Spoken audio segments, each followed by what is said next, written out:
ሰኔ 21 ቀን የእናታችን የእመቤታችን የቅድስት ድንግል ማርያምን ዓመታዊ ክብረ በዓል በታላቅ ድምቀት እናከብራለን ብለናል።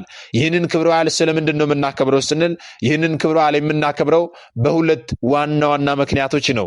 የመጀመሪያው ስለምንድን ነው ስንል እመቤታችን ቅድስት ድንግል ማርያም በዚህች ዕለት በዛሬው ዕለት ሰኔ 21 ቀን ልጇን ወዳጇን ጎልጎታ በሚባል ቦታ ላይ እንባዋ እንደ ጅረት ውሃ እስኪፈስ ድረስ ለኃጥአን ምሕረትን የለመነችበት ዕለት ነው።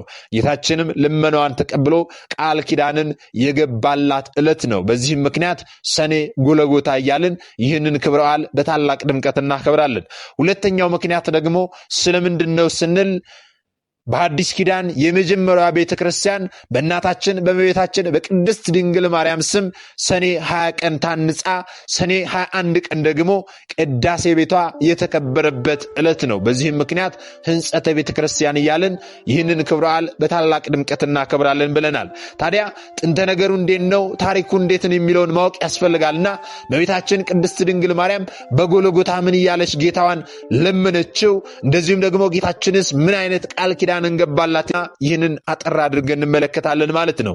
እንግዲህ እናታችን እመቤታችን ቅድስት ድንግል ማርያም ሰኔ 21 ቀን ላይ ስለኔና ስለናንተ ስለ ኃጥአን በጎልጎታ ይኸውም ደግሞ የጌታችን የመድኃኒታችን የኢየሱስ ክርስቶስ መካነ መቃብር በሚሆን ቦታ ላይ ጌታችን መድኃኒታችን ኢየሱስ ክርስቶስን ምሕረትን ለምናልናለች።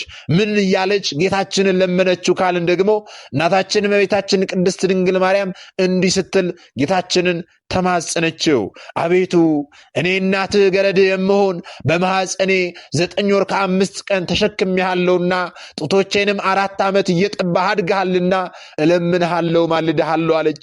ሄሮድስ በምቀኝነት ሊገድል በፈለገ ጊዜ አንተን በጀርባ አዝዬ 4 ዓመት ከአንዱ ሀገር ወደ አንዱ ሀገር ተሰድጃለሁና አቤቱ ጌታዬና አምላኬ ኢየሱስ ክርስቶስ ሆይ ጸሎቴን